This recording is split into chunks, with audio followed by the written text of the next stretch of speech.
Le 1er décembre 2022, Nature a publié en couverture un article sur un trou de verre holographique. Il aurait été créé à l'intérieur d'un ordinateur quantique pour explorer l'intersection entre la mécanique quantique et la gravité. L'article a déclenché une frénésie de tweets et de gros titres dans les médias. Jamais personne n'a vu ou créé de trou de verre. Alors, nous allons prendre le meilleur ordinateur quantique du monde et voir si nous pouvons l'utiliser pour construire le trou de verre. Il devient franchissable, il s'ouvre. On peut vraiment le traverser. C'est impressionnant. Le problème, c'est qu'aucun trou de verre n'existait. Ça se nourrit d'elle-même, n'est-ce pas? Lorsqu'une histoire commence, d'autres médias s'en emparent. Et ainsi, elle se propage très, très rapidement.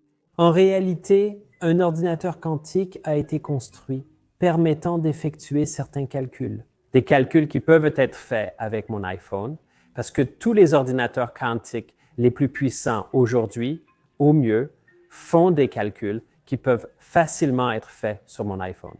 Tu as essentiellement quelque chose qui représente les mathématiques d'un trou de verre. Mais la façon dont l'histoire a été présentée, bien sûr, c'est qu'en faisant cela, quel que soit le calcul qu'ils ont fait, ils avaient créé le trou de verre. Ils le disent dans le même sens où je pourrais dire « Regardez, mes enfants ont construit une fusée qui va jusqu'à la Lune. » Dire « Waouh, quel genre d'enfant as-tu? » Oui, le voilà. Et je vous montre un petit croquis sur un morceau de papier où il y a un dessin d'une fusée allant sur la Lune.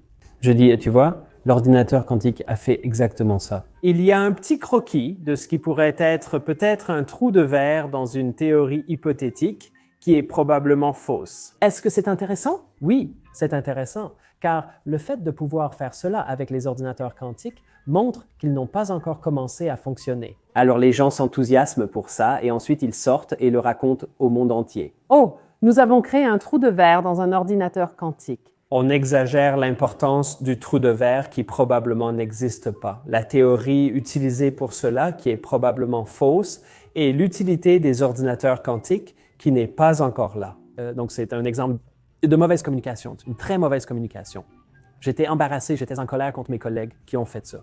Pour moi, il semble que la source de ce problème soit de mauvaises incitations. Les scientifiques doivent obtenir des financements pour leurs recherches et, de plus en plus, cela dépend de leur capacité à attirer l'attention du public sur leur travail. C'est juste devenu une partie de la culture scientifique qu'on s'attende à ce que vous ayez une certaine attention médiatique. Et pour obtenir cette attention, vous devez vendre votre science. Et souvent, ce n'est pas le résultat scientifique qui fait l'histoire, c'est autre chose. Les universités cherchent à se promouvoir, à attirer des étudiants et à renforcer leur réputation.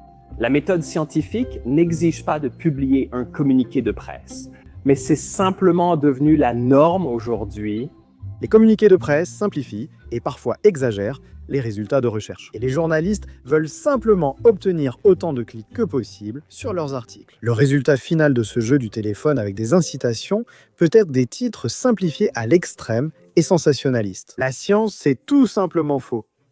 Moi-même, j'ai déjà exagéré l'importance d'une histoire scientifique. En 2014, j'ai réalisé une vidéo sur l'expérience BICEP 2. C'est l'une des plus grandes découvertes scientifiques de tous les temps. Des chercheurs auraient détecté une polarisation dans le rayonnement du fond diffus cosmologique. Apparemment, cela aurait été causé par des fluctuations gravitationnelles, une fraction de seconde après le Big Bang. Ce résultat fut la première preuve réelle de la nature quantique de la gravité. Une preuve irréfutable soutient la théorie de l'inflation.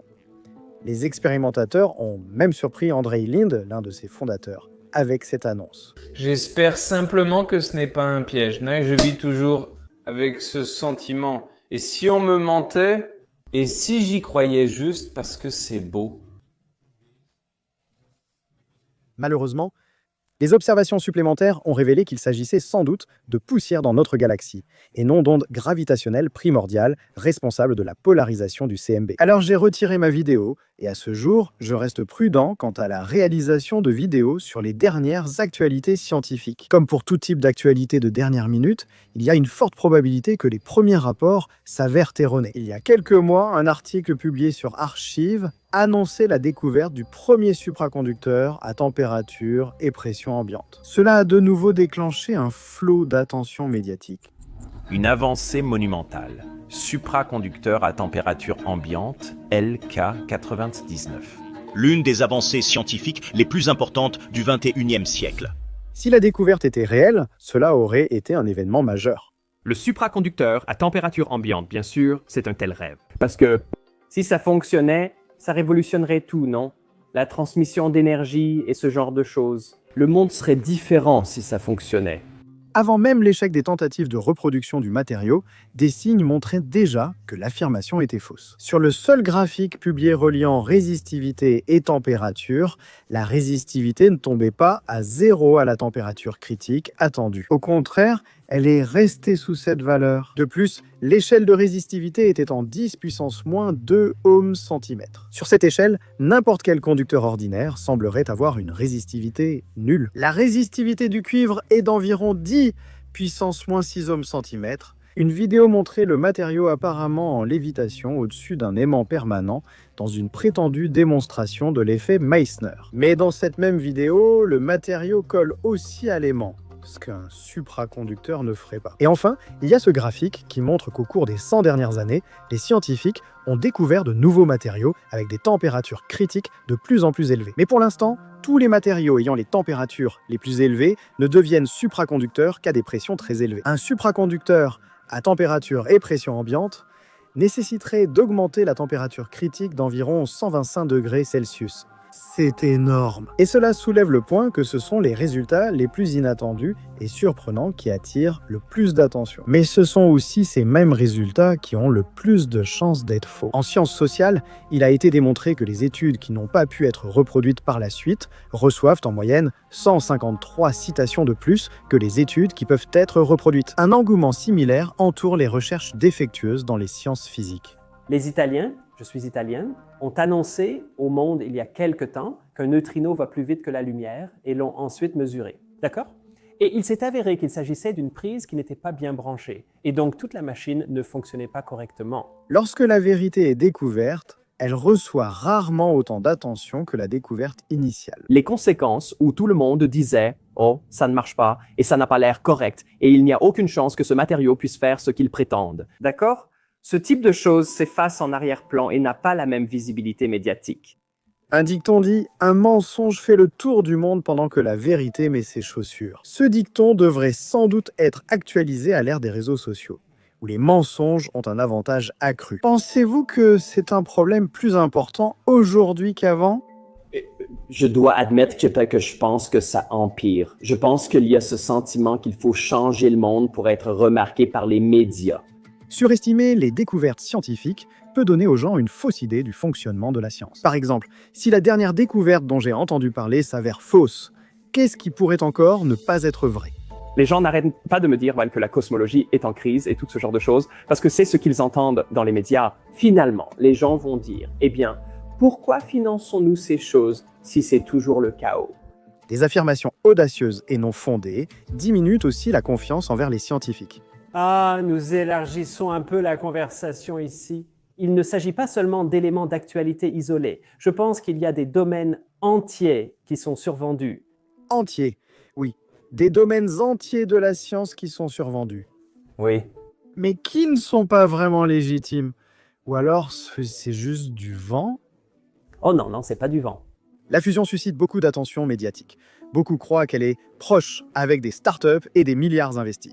Exactement, je ne sais pas où on en est là-dessus. Encore une fois, ce n'est pas mon domaine. Mais il y a eu une annonce en particulier, c'était quoi? Il y a un an... Je me souviens de cette annonce, oui. Des scientifiques ont produit une fusion nucléaire générant plus d'énergie qu'elle n'en consommait. Une avancée majeure pour exploiter le même type d'énergie qui alimente le Soleil et les étoiles. Pour faire simple, c'est l'un des exploits scientifiques les plus impressionnants du XXIe siècle. N'est-ce pas?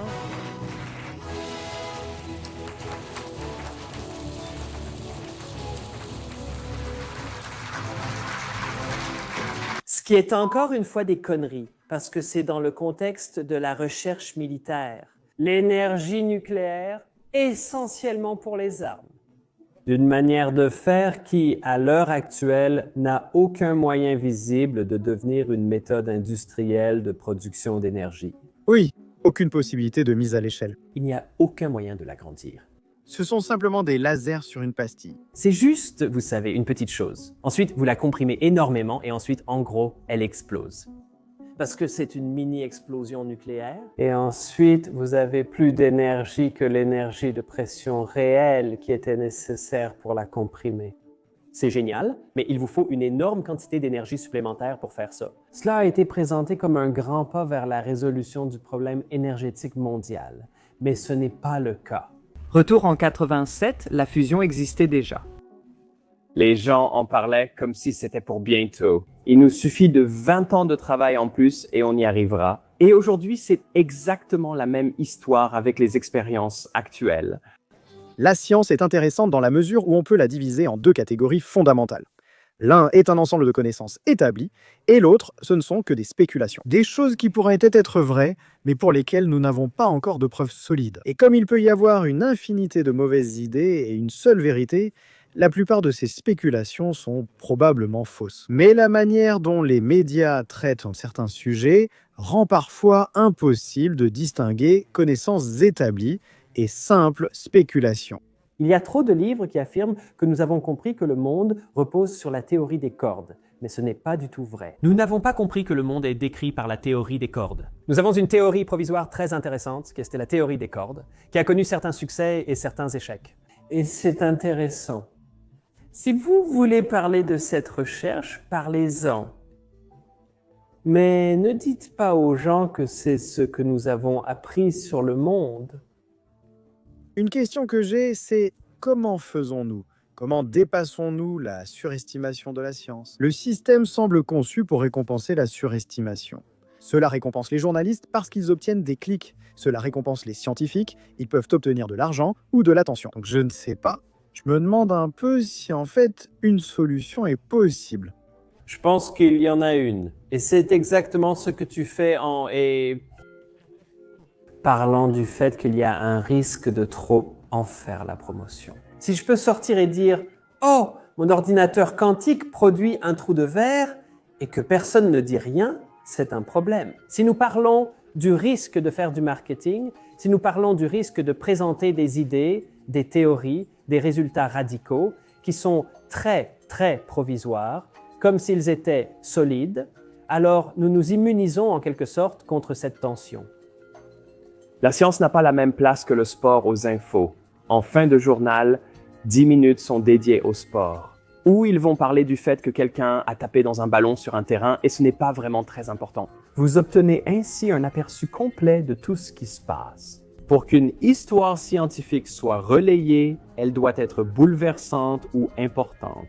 Ce que beaucoup de scientifiques aimeraient, c'est qu'on ait cette vision d'ensemble du fait que toute l'entreprise progresse, non? Qu'il se passe beaucoup de choses et que nous en saurons certainement plus demain qu'aujourd'hui. Mais ce n'est pas comme ça que les médias s'en emparent. Finalement, presque tous sont incités à exagérer les découvertes scientifiques. Donc je pense qu'il est important de se rappeler cela chaque fois que vous entendez une histoire scientifique aux informations. Des résultats surprenants et inattendus qui n'ont pas été reproduits de façon indépendante ont plus de chances d'être faux que vrais. Malgré tout, je reste convaincu que la science est le meilleur moyen d'atteindre la vérité. Non? À court terme, certains cherchent la lumière en accélérant l'analyse, exagérant les résultats ou contournant l'évaluation par les pairs. Mais à long terme, cela ne vous fera pas gagner le prix Nobel. Les affirmations audacieuses, erreurs et impasses tomberont dans l'oubli. Et seule une science solide, rigoureusement testée et validée de manière indépendante peut être intégrée au socle de connaissances acceptées.